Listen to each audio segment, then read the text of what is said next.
We the omnipotent fermentations of time, taking ancient dreams and technological prime. Weave the stories of the old right through the soul, and so they told and told until they start to transform. They're born again into the next era with the modern flair, but the message still bears one in the many, many in the one. So come on in, cause you're most welcome to the temple of earth, the sun and the moon. Reclaim your power, it's the place we commune, a place for the mind, the body and soul, to seed it through the ages, become infrangible. Welcome to the Wild Temple. Welcome to the Wild Temple. Hello there, my name is Brooke Shannon Sullivan, and I'm the director of the Wild Temple School of Yoga and Herbal Wisdom and this Wild Temple podcast. Part of my mission is that I guide yoga and wellness professionals, spirit-led change makers, practical mystics, and aspiring leaders who especially love nature into self-mastery and soul purpose to have greater impact in the world. Why? Because the world needs us, and for those listening, needs you. I do this through a methodology of twilight alchemy, which comes from a really ancient system of Tantra, and the tools of Tantra, yoga, and herbal wisdom, which I call sacred technologies.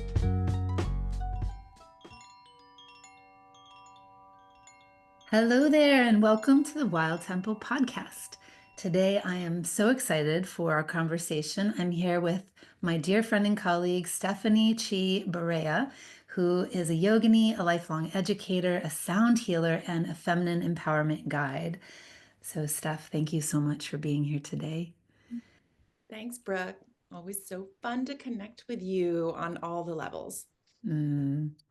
I always find it fascinating to learn about the environments that shape us. And so to start and just to really bring you in, I'd love just to have you share a little bit about where you are located, what you love about where you're located, where you call home, and anything that you'd like to share with us about this.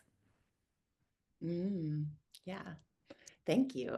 So I am a migratory bird, I guess is the best way to describe me. I share my time and I consider my home to really be in three different landscapes and three different parts of the planet. I have a residence and a brick and mortar business in Rangeley, Maine, which is the heart of the Northwestern Mountains on the edge of the largest temperate forest on the planet. What's left of it. It really is a beautiful place of healing and known for its water, its lakes, and all of the lushness that provides the landscape. That's the land of my mother's ancestry. For 8 generations, they were some of the earliest white settlers in Maine, and where they persisted as farmers and until my mother's generation, which really was part of that generation that left the farm. I also consider California, San Mateo, California, where I am right now. I consider that to be my home. This has been my primary residence since 2007. My daughter was born here in California. My son had been born prior to that in DC. So my husband and I have raised our children here. I had a yoga studio here for many years. This is also, I have a new pop-up sound space here. This is also very much part of this homeland and offers a very different landscape, as you know, Brooke, because you're also connected to California, this coast, this ocean. And then I would say the home of my heart, which really is in the islands of Hawaii, and where I was conceived, where I still really feel most connected to my father's lineage and his story of immigrating to the States and then living through the islands of Micronesia and Hawaii with my mom and my 2 brothers, and pregnant with me.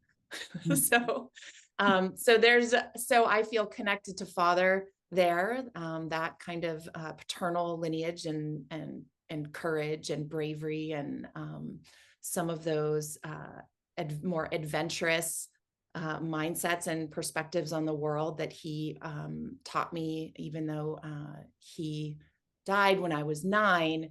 There's a way that I feel most connected there. So it's, yeah, I'm in 3 places. That's a life well lived. Yeah. Where you've chosen or where you've been conceived and where your lineage comes from or partial lineage comes from.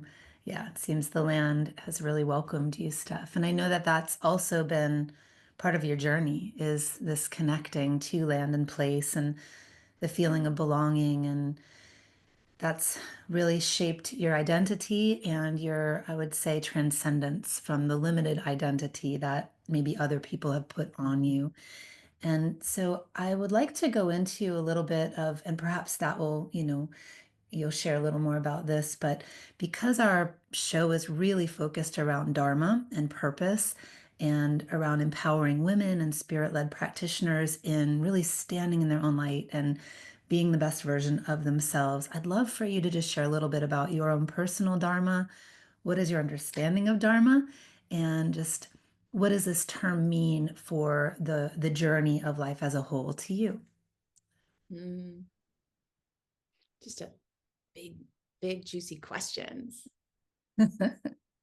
So I love this idea of Dharma being related to that first sound, the da, which is the same da that we see in Rudra, and that da that is nourishment. So when I learned that, I think it was Ishan Tigunayad who spoke into it, and I am by no means a Sanskrit scholar. I'm definitely a practitioner and lifelong learner of it. And so this Dharma, that which nourishes us truly on all levels, also nourishes the outer world. And maybe our, job, our assignment here as seekers is to really uncover what that is for each one of us, because we all show up with these like very unique distributions of elements and, planetary poles, and we all are come in with our like little sack of karmas from all the different ways that we've manifested since the beginning of the universe. So how it expresses through me is different than how it expresses through you, and understanding that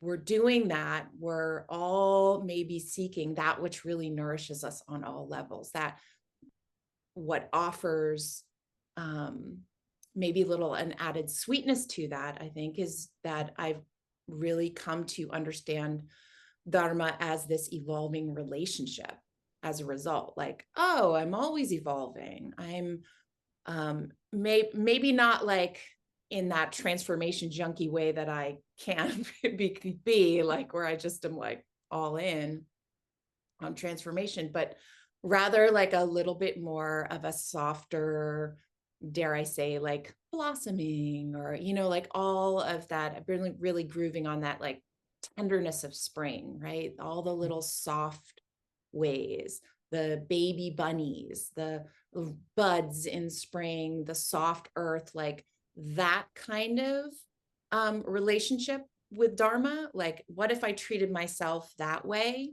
right now in these really fertile times that we're in?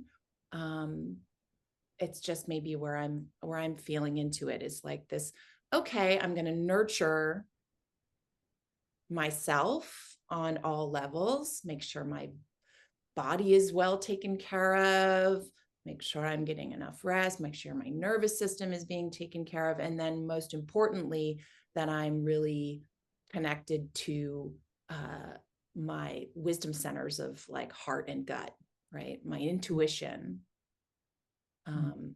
the passion behind like my spirit, that which brings me joy. And in the tradition we study in, that joy from that sense of sweetness, really extracting the sweetness from all of life's experiences, that becoming like hummingbird, right? Finding that from different sources and really nourishing ourselves. So that's kind of like my larger relationship with Dharma these days. And I would say what's particular to me, like Stephanie Chee Baréa, in this current manifestation has really been maybe this shift of some of the challenges that showed up for me, some of the traumatic lived experiences of my young adulthood and childhood, how I have been able to love and nurture those wounds, recognize them, love and nurture their healing, and then understand what gifts they have given me, now that I'm maybe a little older and wiser, I would hope. So I've always existed between two worlds.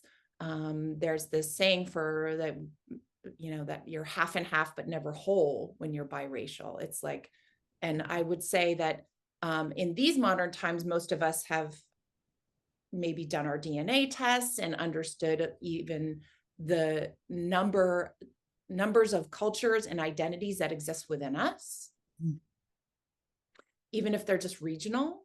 Maybe they're global. And for most of us, we're starting to understand ourselves as maybe more of a global entity and all that shows up as. So much of the feeling like the outcast, feeling like I never belonged anywhere, I wasn't white enough and I wasn't Korean enough, was always this place that I never felt enough, never felt whole. And so much of my Dharma has been reclaiming that, and understanding that as a result, what brings me joy is holding space for the and, right? To hold that space where we can be this and. Rather than this or. Yeah. The and is very. So I guess I'm like, oh, look at that. I've always been bridging. I've always been exploring the power of bridging. And what's been empowering for me as an individual in this life is like, oh, right. This has always been my practice. And then your superpower. I've been doing it. Yeah. As a result. Yeah. That leads me to just a few thoughts back to what you shared, you as a migratory bird, and my understanding and experience of when we are in a place, there's a power of place, and that land recognition wakes up aspects of who we are, not always determined by the humans that live there. It can just be your connection to the trees and the landscape, whether it's a body of water, or a mountain range. And so it makes sense that deeper down, if society has created this, you are half this, half that, lack of feeling whole, that you would turn to nature as a landscape for a place of power to remember your wholeness in all of this, what it seems like shape-shifting ways, like the migratory bird in all of the ancient stories is also she who can shift, she who can become this and that. And it feels like that is such beautiful evolution for your ability to really take your life by the reins and not have this be a coping mechanism, but instead an empowerment tool to reclaim you in all of your parts and pull you back together. And so that brings me to your very beautiful description of Dharma. I really love especially the piece of both of them, because they're so dear to my heart, the as nourishment, but also this power of relationship. And I don't believe I've ever really landed in on the nourishment piece for Dharma. So thank you for that. Like just with word sound power. But for me, the roots that have been really poignant for especially the past few years have been the roots dur for support, right? So the things that support us, and often, especially as women or people who are sensitive or feel fragmented, we turn towards the supports that actually lead us to our wholeness or a life of fulfillment. And so that's where the Dharma can be helpful.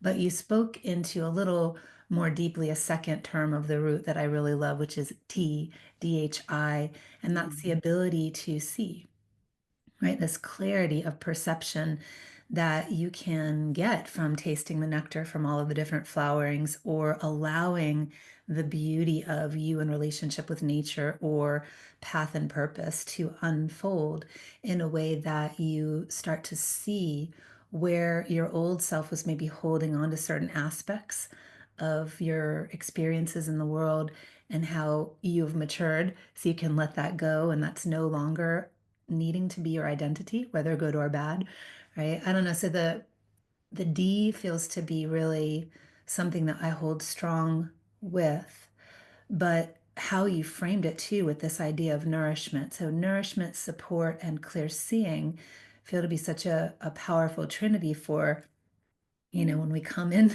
I love that. I just have the visual of you with like there are all of us, coming in with our sack of karmas, blessings and burdens. I talk about this in our during our ancestral times. We come in with our blessings and burdens, and it's really we have the power to choose when we actually understand that we have that power, what blessings we want to maintain and how we can use them to navigate life, and then what burdens maybe we've inherited or we perpetuate and how we can attenuate them or let them go. And so that Dharma then being relationship is really, linking elbows with the practices, the landscapes, the people that help us to release the burdens, step into the blessings, and become our fully empowered selves. Yeah. So then that brings me to my next question for you, Steph, which is just this beautiful work you've been doing with empowerment and leadership, and specifically women's empowerment. So I know that you're really dedicated to helping women step into leadership roles and even roles of feeling abundant and worthy in themselves. And so from your experience, and you've been doing this for a number of years now, how do you define an empowered woman? And really, what does that look like to you? Thanks. An empowered woman is a woman who understands that she has ultimately the power to choose. See the field and choose. There's, within this tradition of Sri Vidya, and I've got this like depiction behind me, this huge reminder of this beautiful sacred geometry that our friend and colleague Chanti Tacoronte Perez created. There is fragmentation and there is wholeness. We go back to that bridging energy. And if it's true that we're looking at the world through a lens where it's all divine, all of it, the mess and the tidiness, right? The pollution and the purity. If it's all divine manifestations of this wholeness, it's all part of the wholeness, then we first have to be able to recognize that we live in that field of all possibility. And we might want to call it the quantum space. People have different terminologies, but what is that like to hold a larger field of possibility? And then to understand that you not only have possibility, but you also have the determination. I often call it sovereignty, right? This sovereignty to then say, like, I'm going to choose this. Like, how empowering would it be to be like, okay, I'm going to choose this. I'm going to choose to pick this up now or not. I'm going to choose to continue to carry this or not. I'm going to choose to continue to, whatever it may be. Ultimately, an empowered woman is one who is able to skillfully choose and own and learn from, I think, and have compassion for all of the decisions that have come before. Mm-hmm. Many of us can probably, as women, think of the moments and experiences that we've had where maybe we haven't gotten to choose. Or we didn't feel like we had a choice, or we were punished for a choice, outcast for a choice we made, told to live in shame for choices that we made or choices we didn't make. So there's like this, for me, it's really that piece that has been so critical for me as a seeker and a practitioner myself. And what I love about Tantra is that it offers us a very efficient and accelerated set of tools to use. Mm-hmm. Understanding all of our tools is part of that choice too. Like, oh, I can choose to pick up the, big like Durga trident today. I can choose to just like sit on a lotus today, whatever it is that we choose is part of that. And that's all goes back to that discernment you were just talking about, Brooke. It's like, it's gotta be there. And then maybe even before that,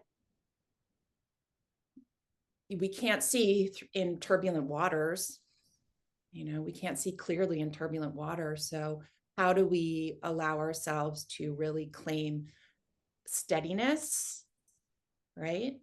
A relative tranquility, relative peace within ourselves, so that we can even begin to see that responsiveness. And I would argue that's maybe a more feminine capacity, could be categorized, if we're talking feminine masculine in terms of a lens, like this responsiveness and receptivity, rather than it being a lot of reactivity and output, which is maybe where the tendency is these days.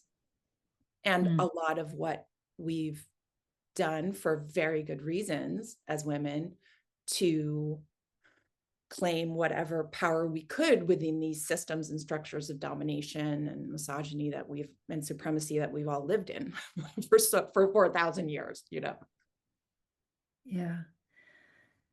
Yeah, you just shared a lot. I love all of that. And the disempowerment pieces of when you don't have a choice, or, when you possibly have made a decision and then you were punished for that decision. It brings up for me, and I shared a little bit with you today, how I just had a really intense conversation with my family. And as I've shared before in my podcast, I'm a child runaway. So I actually had to come back from leaving home at age 15. And that was a choice. And what I'm realizing is choice coupled with acknowledgement is so healing when, if we can do it in the moment, acknowledge that there's a choice that we have, that is so empowering and it's very illuminating. But also the acknowledgement of the choices that we made, that we were in either turbulent waters when we made the decision, so maybe not clear guidance, or we were very clear and maybe still we were punished for it. I think the acknowledgement piece can be so healing, to go back to that framework, that time and space and where you were at, to just say, well, I made that decision and either it was hurtful, painful in some way, I want to just tend to myself or others to heal that, or it was really empowering and maybe I shove it under the rug. And I don't acknowledge that I actually made this choice. It created a domino effect, and my life is so much better as a result. Or I have, moved through a resiliency that I'm not even recognizing because I'm still attached to the woe of maybe other people's expectation or their commentary about the choices that I've made. So I think the how you're speaking, how women specifically, I feel we have a little more of a challenge as a minority, and a minority that's been suppressed for thousands upon thousands of years, to understand this power of choice and how empowering it is. But then also, yeah, the acknowledgement of actually acknowledging the choices that we made and how healing and empowering that can be also. Yeah, curious your thoughts on that. Mhm. Yeah, it's true. And I one of the challenges that I really see that we're all kind of seeing is this continued fragmentation, just like, the sort of like buckshot of like fear in all the directions to all of our different subgroups, minority groups, small, whatever marginalized groups, like where it doesn't even matter. The point was we're all being factioned off, or we're all choosing to faction off. And I would say one of the biggest challenges I have within some of these larger communities of women, of which I'm a part, is like we've all been participating in these like systems that have maybe kept us from our connections and joy, and have affected, patriarchy has affected, like, or toxic patriarchy has affected men just as much as it has women in some ways, right? They had the divine feminine ripped out of them, and so did we. Potentially, we as women have, my mentor Sherry Mitchell would say, we have, because we're embodied with wombs, we have maybe an easier way to access some of these feminine capacities, because we have this embodiment of it. It doesn't mean that embodied men are void of feminine, of course, and vice versa, if we're looking in that lens. So like that, in that way that we've all been harmed, like it can't be that we just perpetuate this cycle of violence. It can't be that like the only way that I feel safe is if you aren't here, right? It can't, like, that would be some of my highest aspirations for all of us as humans. But even within the context of being a woman, or what it means to work with women in leadership positions, like there's just so much that we're not even aware of, that we are participating in, and that we are perpetuating in terms of lateral violence, that we're affecting of it, or we decide that we're going to misuse and abuse power the way that that it's been done upon us, right?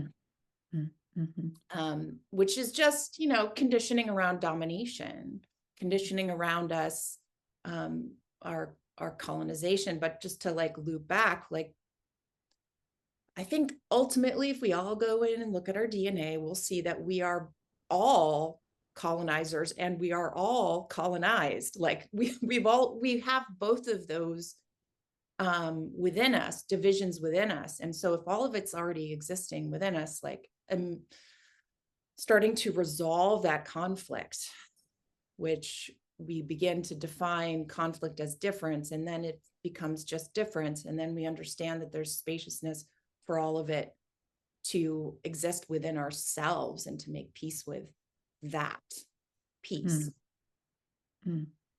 Beautiful. Yeah. Again, you've shared a lot, so I'm like, what thread to grab?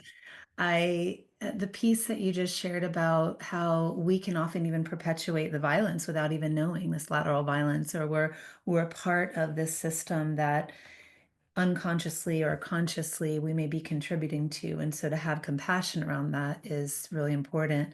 And it also, if we're going to be kind of tying in some threads here, the talk of Dharma being that power of aligning with highest version of self, and in a way of aligning with sacred law and others through the power of the lens of clear seeing. When we're not doing that, and we're not recognizing that we are part of all of this game that's being played, and we're just one of the pieces of the pawns of the puzzle, that we live adharmically when we are kind of creating this illusion of I'm better than, or my way is the way, or othering in any way. And so I feel that with a lot of my work with you and our just journey for the past now definitely over a decade, we've really discovered some beautiful tools in this idea of the empowered women and empowered leadership having both a simultaneous anchoring of the empowered self, as you described. I have choice, this clear seeing, this living in Dharma, but self within community. So not, again, creating a hierarchy of needs, but instead a lateral togetherness. And this is really largely what started an event that we started to create called HerFestival many years ago. So years ago, you invited me to collaborate on this event. And since then, together with a handful of other facilitators, we've really developed this truly transformative annual program for women.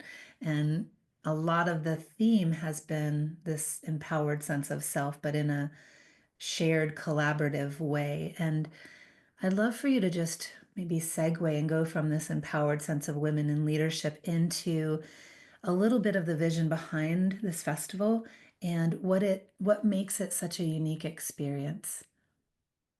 Mm. Yeah, HerFestival was really the very, very first seeds of it were planted in 2018. And at a series of retreats and practices that I was working with a group of, my friends, my classmates, my colleagues, my teachers, my mentors. It's all kind of, that's maybe one of the things that's come out of the last 5 years of this practice with HerFestival, is that all of those things have worked their way through. Like, Brooke, I consider you a teacher, a mentor, a sister, a colleague, a friend, a classmate. Like, this idea of learning alongside one another, and really starting to remember how it is that we share collective wisdom. And some of the group practices that I've been a part of, I would say, were some of those early moments too, where I was like, oh, I'm doing the same 40-day practice or whatever practice as you, having that shared experience of learning and sharing sharing my experience, my personal experience with you, and you sharing what your experience was, and someone else sharing what their experience was. That storytelling piece, that sharing of truth, understanding that we're each a part of the whole again, right? Like, wow, she just said something that I was feeling and I just couldn't find the words for. Or, wow, I had a completely different experience than you in that way. So again, kind of weaving back to this, more like making that space for curiosity, for more possibility to show up, more wisdom can show up if we're sharing. I remember one of the HerFestivals that we've been a part of, we did a triad share around our relationship with water, and what is maybe like I think we shared like our most potent experience with the water, or the first memory we have of interacting with water, and really so much beauty and so much illumination that happens when we get together in person as women and share our stories about our truths with one another in these ways that we've largely forgotten, or maybe never just I didn't see modeled in any kind of real way. And so if there's no model and we show up and 6 of us or 7 of us are going to be hosting a retreat together, well, if you've ever collaborated with one person, like let's just increase all of it and put 6 or 7 of us in and really craft, 4 to 5 days of what I believe is a really beautiful experience and experiment with these feminine leadership capacities. Like, what does it mean if I am as much a guide and a facilitator as I am a participant? And what does it mean to allow for the spaciousness and trust within the schedule to exist, where we're really opening that quantum space, that space for more possibility, and doing it in alignment with nature. So we show up, right? We did a couple of years ago. Remember the birch trees? Like, we showed up. It was full on winter, like snow was melting. And then it got to be like 75 degrees. And in 2 days, we saw bare branches of birch trees go to bud, go to bloom. And that exuberance of spring, that also we just inherently attuned to, because we have that support, going back to what you're saying, right, of the elements really leaning into whatever that was, if it was going to be rain, or if it was going to be cold, or it was going to be 70 degrees and we're swimming in the lake, that delight, right? So that's this other piece of HerFestival, is coming together, maybe not with like an agenda, like we're going to be doing these things that will give you these outcomes, but rather moving to a more maybe amorphous, less linear, but certainly like this idea of what happens when we come together in collective intention. So these collective intentions, our intention is to replenish, our intention is to illuminate, and our intention is to delight. Like, okay. Can't go wrong with any of those. All magical. And if we're holding those intentions, as 30 to 50 of us do for 4 to 5 days, it shows up. Replenishment shows up. Illumination shows up. Delight shows up. I love that about it. So it's always that awe and wonder and relationship with the natural world that we can then, begin to apply to our relationships as women. Like, oh, like the awe and wonder and beauty and softness and playfulness with one another. That's some good stuff. Some good. And to speak in the tantric view of like this accelerated path of you're moving beyond your limits and you're also protected. The container that we have of 5 days of this spacious holding, co-creation with one another and nature, with illumine, replenish, and delight, gives this inner alchemy where each person, each individual is reclaiming their wholeness and is empowered in that experience, while also having the 5 days of being mirrors off of one another and reflecting our unique delight and joy as we see each other or as we receive being seen. And there's just such a quickening of this kind of letting go of the old baggage of what may have felt adharmic or disempowering. And so our HerFestival annual events are just so incredible, and I look forward to them every year. And I do want to share with you that just to all of our listeners, because part of our Sacred Technologies talk is this weaving in of yoga, Ayurveda, herbalism, a relationship to nature, and Tantra. And so HerFestival is a perfect example of this, where we have all of these Tantric yoginis come together. Some are really fluid in this Ayurvedic lifestyle and naturally make ginger, lime, pickle to eat before every lunch, and they're radiant in health well into their 70s, I think now. And we have the very dedicated practitioner of mantra or very dedicated practitioner of land listening and herbology. And so when we weave all these pieces together, we start to see another layer of holism, that we have this relational field being held in the vibration of all of these sacred technologies.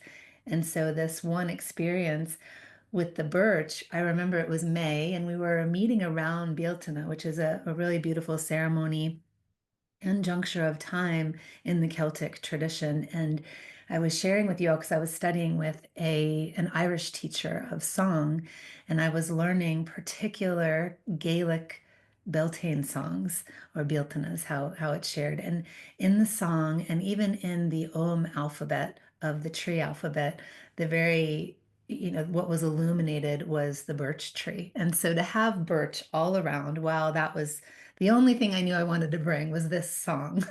And then I brought a bunch of bottles because, as I do, I know we'll make some kind of herbal medicine of place. And so then the birch started to talk to us, and it's true, it was still kind of misty, dark, and cold. Branches were just bare. And then a couple days in, as we are warming up to one another, as our practices are igniting our inner light, the branches started to blossom, and we were able to make flower essences out of the birch. And the message really being threshold into the power of self and in other. And it was also during a time of a lunar eclipse. So it was just this double, triple energy. But one thing that I remember you shared, Steph, where was so special for me, because it's true, we have to really honor the sages and our friends, the sages and our colleagues, and the light that you shine and your growth, and where you are breaking down an 11 named mantra of the Divine Mother, which we all practice, but you had us break down and just kind of pull out one as a little seed mantra. Pull out one, and which one do you resonate with? And I remember it was Kshema for me. It was Kshema. And so we were just chanting our one syllable for a practice. And what came to me so strongly was the medicine of birch and how the trees just are so compassionately caregiving to us. And it was not from my mind, not from an experience that I had. It was like a deep knowing of this birch has been with me and my ancestors for lifetimes. And remember that compassionate tending and caring to self. And that's what I was missing in the moment. So like I think your framing of us studying and doing this practice in this way is like, what are you missing? Find that bija, find that seed, and we'll call it in. And so I was really needing that tender nurturance of a greater unseen force, specifically from the realms of nature. And it came through birch. So, Mhm. just these practical experiences have so much just, Oh, I love that support from the unseen forces of nature. yeah, Yeah. yeah, yeah, Yeah, absolutely. It's why I practice mantra, unseen forces of nature right there. And why in particular, the mantras that we study and practice with in this Himalayan tradition, were are it's the language of nature. yep, They're all songs to nature that emerged from the mountains.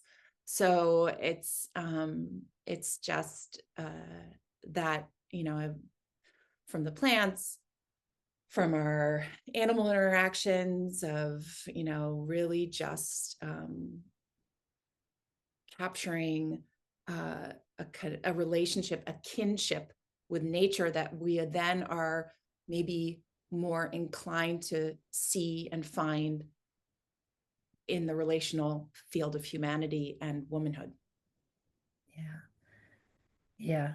And the power of practice in our tradition, one of them definitely being mantra and sound vibration. And I know this is something that you've really developed with even particular instruments.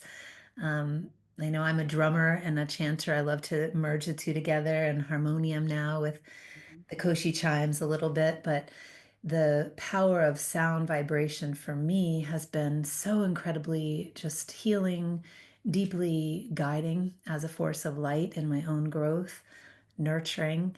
And this is definitely something that we share, especially in the realms of a practice dedicated to Matangi. And I know you pointed to your background in this beautiful painting of the Sri Yantra, the Sri Chakra, done by Chanti Takarante Perez. And for those listening, I know we have many people that continue to come to these episodes. So thank you if you have continued to listen and continue to come back. And if you haven't, you may want to listen to the composting unwanted parts with an episode I did with Chanti Takarante Perez. And we talk about this goddess or deity Matangi. And I've been wanting to get Steph on to also talk about Matangi, because you have your unique experience and lens that is really deep around this particular vibration. So I'd love to, just for sake of time, to kind of go into your work as a sound healer. What does that journey mean for you? And then specifically this sound vibration or dedication to the deity Matangi.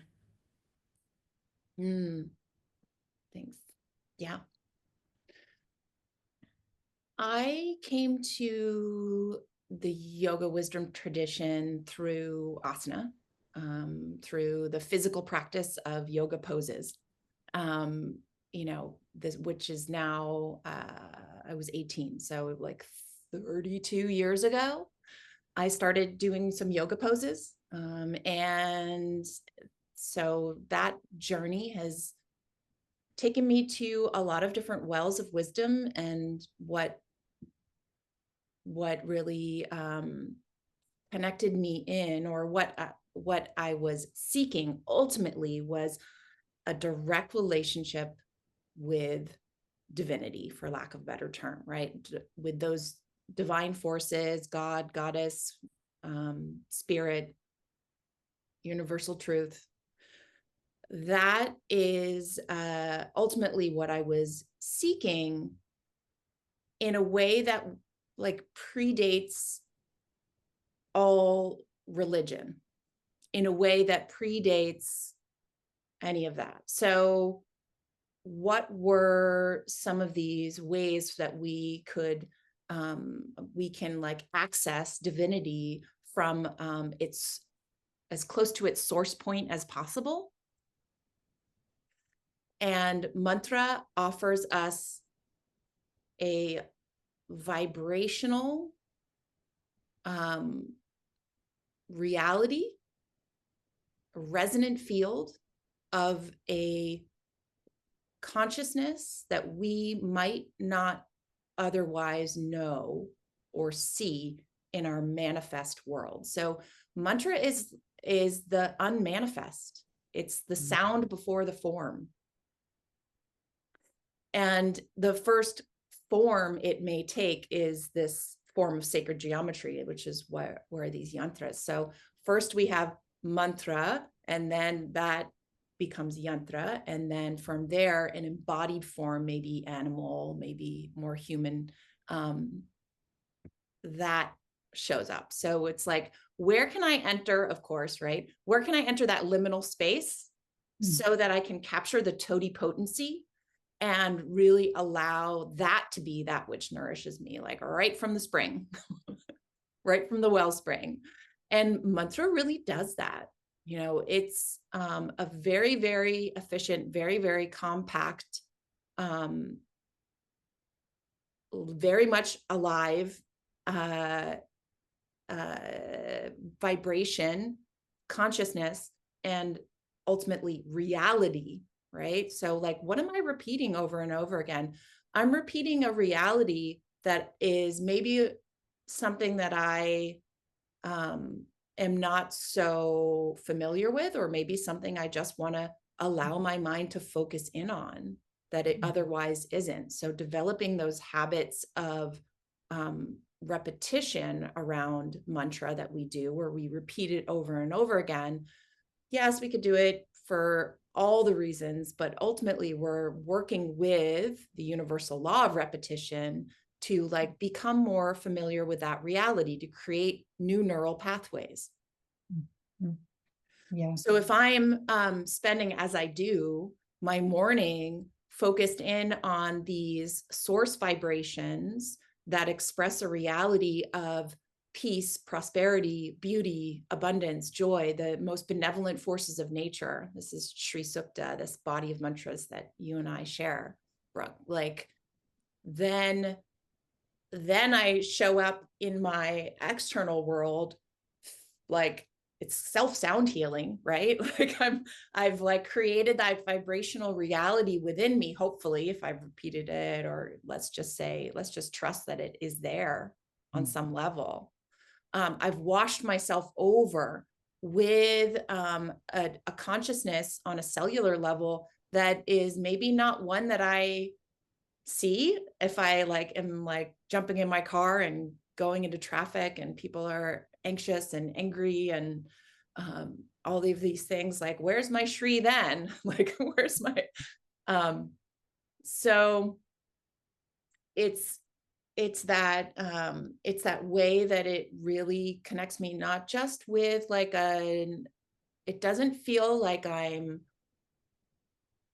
some days it feels like I'm calling out to it, but it really, or I'm calling into it, but it allows me to be in that part of the multiverse that is this other level of consciousness, that is this other reality that also exists. Not that it is escapism, not that it's bypass, but it's like, oh, and this too. Because the dominant narrative these days would tell us that abundance in the natural world is non-existent, right? Yes, we're in a place of incredible decay and destruction and disrepair. And also, we have these moments where I'm like, I'm in a city of 110,000 people right now. I've got a lemon tree outside that's bursting. I can see a hummingbird and know that as abundance. Like, oh, and there's that. Or am I too busy to notice the blossom or the hummingbird? Absolutely. Yeah. So it helps to see it, and it helps to propitiate a reality within myself that also then exists and starts to show up in my external world. Why? Because I'm focused on it. I'm looking for it. I'm seeking it. Yeah.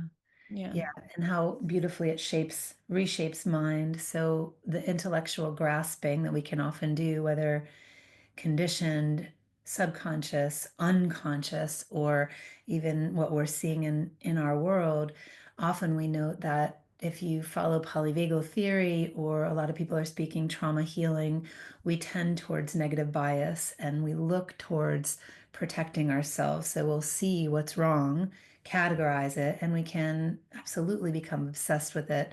And so Steph mentioned this rewiring of the neurons when you're working with mantra. And I think that at very base level is one of the most profound gifts that this practice offers, which is if you're practicing and chanting these very ancient sounds, it may not make any sense, but when you read the commentary, it gives you an alternative perspective to date of what is possible in a human civilization that may not be your reality at this time. So a lot of these commentaries are even very ancient, but as we've seen, there are cycles to humanity. There's a continuous rise of a civilization and then a fall of a civilization. And so if we look to these practices and the commentaries and the promising results for doing these practices, we start to get an idea, a hope, an inkling that we have a lifeline to hold on to as the world crumbles. And one of the main things that we've noted in our practices and our teachers have shared with us again and again is it's really about the mind. And if our minds are not stable, steady, clear, if we're seeing through the turbulent waters, if we're seeing through the woe or the colors of past self or a negative bias, we can really be lost in the sea, and it's very uncomfortable and incredibly painful. And you can feel there's nothing out there that's going to help me. And I feel that that's probably, it feels like 70% of humanity right now. If you really look at like poverty, the state of women around the world and the suppression that's going on, the power hungry oligarchs and patriarchy and colonization, like all those things. But there's this undercurrent from the liminality or from the underground of there is another way. And so this practice of mantra is another way. And I love how you shared, Steph, the evolute of before there's form, before there's word, there's a vibration. And so when you also shared that it is about the power of repetition, the repetition of practice, I just want to say here, it's not just thinking a phrase over and over again. It's the feeling of the sensation of that formlessness and just the what does your heart feel about this potential of deep nourishment or deep connection, for example, which is one of what a mantra that we both chant, the Sri Sukta number 9, is all about. It's what would it feel like to actually be completely nourished in your family, in your home, even to not crave or thirst or hunger to feel like you have to compete with others? Like, what would that even feel like? So, that feeling tone is then brought forward with the Yeah. power of this sound vibration, and then you practice. And so, in the beginning, it can be a lot of like tripping over the practice itself because it's so ancient. You're like, tongue is tied. You're like, I can't remember this. It's hard, all the things. And so we find we're meeting this resistance. But when you can drop into your heart and practice from that place of this potential to uplift you from the mire, then there's this opportunity for really understanding how deep this experience can be. And so Yeah. Yeah. yeah, I wanted to just kind of close with this because we're offering a practice dedicated to Matangi, and it's with you and our other HerFestival facilitators, Fanny, Jean, Sarah, Amy, myself. And this will be coming up in March, as well as at the end of March. We, as the Wild Temple School, go through our annual study of the Sri Sukta, which is this cluster of 16 verses, which are all dedicated towards finding that inner prosperity, deep nourishment, and dharmic living. And so I'd love for you just to share a little bit about this particular practice, Steph, and what is your vision behind it? Yeah, this Matangi medicine in the form of her sacred song. So one of my growth edges as a teacher and a guide is really how do we bring this mantric medicine out to more people, and how do we make these practices potentially, what is that first taste before we maybe dive into memorization of 16 mantras, which like many of us are like, yes, let's do it. And many of us are like, whoa, I don't know. Like, let me take a taste first. And Matangi as first taste is pretty amazing medicine, and medicine that I feel is really appropriate for this time. She's considered the outcast goddess who transcends social boundaries. And there's no question that we're in a time right now where the old systems are falling apart and chaos is reigning. And in the chaos, right, like how do we begin to, things are falling apart. How do we begin to aim at a different future for ourselves? Like we can all be very probably articulate right now about what an apocalypse would be, or we can even define that differently too, but like what it would be like for our future narrative to be destruction, despair, and war. Mm. What if we began to shape a narrative, a reality that is one of more beauty, more music, more connection, more softness, more nurturance for all of life and all of nature. And so Matangi, in this sacred song that we're going to be learning and practicing in, is really going to be a tincture of just the first line of this sacred song, this Diaye Yam Ratna Pite, which really, paraphrase translation, is like, I meditate on, I collect the forces of my mind here on my throne, my locus, my seat of gems, of wealth, of shine, like where that is and what that would be like if we, as women, as practitioners, really established ourselves, like brought ourselves back, brought our attention, which is in many places these days, back home to the wisdom of the body, to the wealth within us. And we used that, or worked with that, as our foundation from which we then begin to dream ourselves into a future we all want to live in. Because we're all contributing to a future we don't want to live in. Like, how can we begin to contribute, and how can we move from the formless to the form in creating a future we want to live in? So we're going to be exploring tools and practices, and then working with this one fragment, this one little tincture of the Matangi Dhyanam, a sacred song to these energies of radical acceptance and authenticity and sovereignty.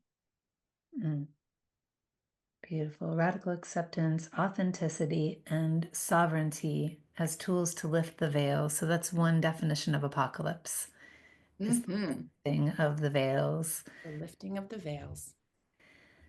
So, Steph, thank you so much for sharing your stories, your wisdom, your light, all the work that you do individually, within your own family, within your community, in our community, as friends, as sisters. I just really appreciate you on really so many levels. And I think many listeners will feel the same. So, for those who feel called to explore more, whether it's through HerFestival and the offerings at HerFestival, you can go to her-festival.com and you can find out information on that. We do have an upcoming retreat in May, and that will be in Cabo in Mexico.